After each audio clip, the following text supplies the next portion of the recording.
នៅរសៀលថ្ងៃទី17ខែកញ្ញាឆ្នាំ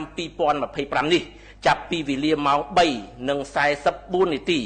កងទ័ពថៃប្រដាប់ដោយអាវុធនិងសមត្ថកិច្ចនគរបាលបង្ក្រាបបាតកម្មថៃដែលប្រដាប់ដោយដំបងនិងខែលព្រមទាំងឧបករណ៍ផ្សេងៗទៀតបានចូលមករាយបន្លាលុះសារជាថ្មីទៀតនៅក្នុងភូមិសាស្ត្រភូមិព្រៃច័ន្ទឃុំអូ3ជាន់ស្រុកអូជ្រៅខេត្តបន្ទាយមានជ័យដើម្បីពាត់យកដីដែលប្រជាពលរដ្ឋខ្មែរបានរស់នៅនិងអាស្រ័យផលជាយូរមកហើយប៉ុន្តែប្រជាពលរដ្ឋដែលនៅទីនោះបានចេញមករារាំងដើម្បីការពារដីរបស់ខ្លួននិងបានរើបន្លាលុះទាំងនោះចេញវិញសមត្ថកិច្ចថៃបានបាញ់កាំភ្លើងគ្រាប់ជ័រនិងគ្រាប់បែកផ្សែងមកលើប្រជាពលរដ្ឋខ្មែរដែលធ្វើឲ្យពួកគេហៀរទឹកភ្នែកនិងបានប្រើប្រាស់ឧបករណ៍សម្លេងដែលធ្វើឲ្យប៉ះពាល់ទៅដល់ក្រដាស់ត្រចៀកនិងប្រព័ន្ធខួរក្បាលព្រមទាំងបានបង្កអំពើហិង្សាទៅលើប្រជាពលរដ្ឋខ្មែរដោយបានប្រើប្រាស់ឧបករណ៍បង្ក្រាបនិងបាញ់ជំពាមកៅស៊ូគ្រាប់ឃ្លីដែលបណ្ដាលឲ្យប្រជាពលរដ្ឋនិងព្រះសង្ឃចំនួនយ៉ាងតិចក៏24អង្គនាក់ដួលសន្លប់និងរងរបួសធ្ងន់និងស្រាលកងកម្លាំងនិងអាជ្ញាធរសមត្ថកិច្ចចម្រុះរបស់កម្ពុជាដែលមិនប្រដាប់ដោយអាវុធហើយដែលកំពុងតែឈរជើងប្រចាំនៅក្នុងតំបន់នោះក៏មានវត្តមាននៅក្នុងហេតុការណ៍នោះផងដែរដើម្បីការពារសុវត្ថិភាពជូនបងប្អូនប្រជាពលរដ្ឋដោយបានបំពេញភារកិច្ចប្រកបដោយវិជ្ជាជីវៈនិងទទួលខុសត្រូវខ្ពស់ក្នុងការប្រកាន់ខ្ជាប់ខ្ជួនបំផុតនៅកិច្ចព្រមព្រៀងឈប់បាញ់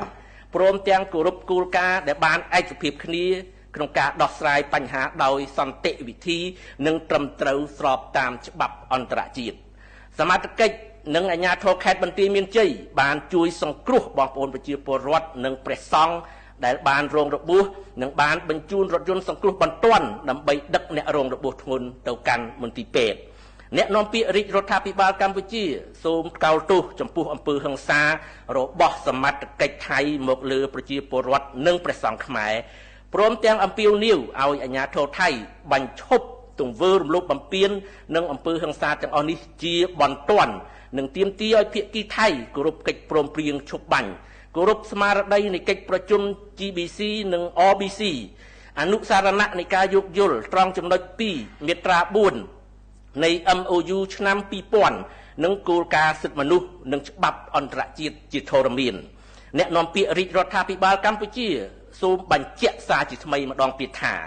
រាជរដ្ឋាភិបាលកម្ពុជាដឹកនាំដោយសម្ដេចមហាបវរធិបតីហ៊ុនម៉ាណែតនាយករដ្ឋមន្ត្រីនៃប្រជាណាចក្រកម្ពុជាប្រកាន់គោលជំហរច្បាស់លាស់ក្នុងការគោរពកិច្ចព្រមព្រៀងឈប់បាញ់និងដោះស្រាយបញ្ហាដោយសន្តិវិធីដោយឈលលើមូលដ្ឋាននៃកិច្ចព្រមព្រៀងទ្វេភាគីដែលមានជាធរមានព្រមទាំងអនុសញ្ញាសន្ធិសញ្ញានិងច្បាប់អន្តរជាតិនិងសូមអំពាវនាវដោយទទូចឲ្យភាគីថៃគោរពគោលការណ៍ទាំងអស់នេះដូចគ្នាដែរដើម្បីរក្សាបទឈប់បាញ់និងកាត់បន្ថយភាពតានតឹងក្នុងការប្រឈមមុខដាក់គ្នាដើម្បីបញ្ជៀសការប៉ះទង្គិចដែលនាំដល់ការផ្ទុះអាវុធសារជាថ្មី